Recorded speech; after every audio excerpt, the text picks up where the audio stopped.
راغلا روژه د ثوابونو روژه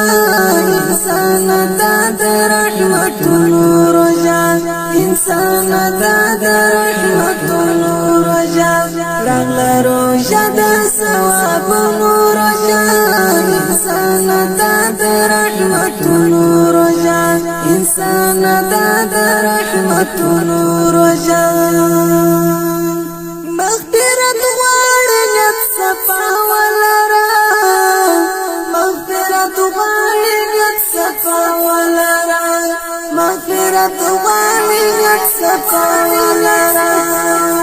خلاص کړي انسان له ګناهونو روژه انسان ته د رحمتونو روژه انسان ته د رحمتونو روژه راغلا روژه د ثوابونو روژه انسان ته د رحمتونو روژه انسان ته د رحمتونو